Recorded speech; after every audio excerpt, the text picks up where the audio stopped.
So daily trading చేసే వాళ్ళకి ఖచ్చితంగా ప్రమాదం ఉంటుంది. ఇక్కడ ట్రేడింగ్ అనేది ఏంటంటే సాటర్డే సండే హాలిడే ఉంటుంది. అవును. సో ట్రేడింగ్ ఎవ్రీ మంత్ కొన్ని హాలిడేస్ ఉంటాయి వాళ్ళకి సెబీ అవును. గైడెన్స్ ప్రకారం. అవును. సాటర్డే సండే హాలిడే ఉంటుంది. ఉమ్. సో ఇండియన్ హాలిడేస్ ఉంటాయి ఉంటాయి, ఆగస్ట్ అవును. 15th ఉమ్. ఇవన్నీ. ఉమ్. సో ఈ ట్రేడింగ్ డే అంటారు. మనం ఏదైతే వర్కింగ్ డే ఉందో దాన్ని ట్రేడింగ్ డే అంటారు. Okay. ట్రేడ్ డేస్ అంటారు. అవును. Monday to Friday. Friday trade days అంటారు. ఈ ట్రేడ్ డేస్ లో జనరల్ థంబ్ రూల్ ఏంటంటే ఫస్ట్ ట్రేడ్ ఏదైతే స్టార్ట్ చేస్తామో జనరల్ 9:30 మార్కెట్ 9:15 స్టార్ట్ స్టార్ట్ అవుతుంది. అవుతుంది. ఆ. కానీ సెటప్ అవడానికి 9:30 అవును. నిన్నటివి అన్ని కూడా మళ్ళీ క్యాల్కులేట్ కన్సాలిడేట్ అయ్యి క్యారీ ఫార్వర్డ్ అవడానికి 9:30 అవుతుంది.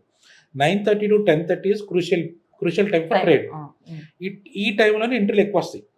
ఈ టైంలో ఒకవేళ లాస్ వస్తే ఆ రోజు ట్రేడ్ ఆపేయడం బెటర్. ఓకే. చాలా మంది ఏం చేస్తారంటే మధ్యాహ్నం దాకా వెయిట్ చేసి మార్నింగ్ లాస్ వచ్చింది కదా దాన్ని రికవరీ చేసుకుందాం అని చెప్పి పోగొట్టేసుకుంటారు. ఒక్క రోజు లాస్ వచ్చిందంటే ఆ రోజు ఆపేస్తే మైండ్ ఫ్రెష్ అవుతుంది. ఓకే. మనం ఏంటంటే పోయింది అన్న మైండ్ లో ఉండి ఇంకా పోగొట్టేసుకుంటాం.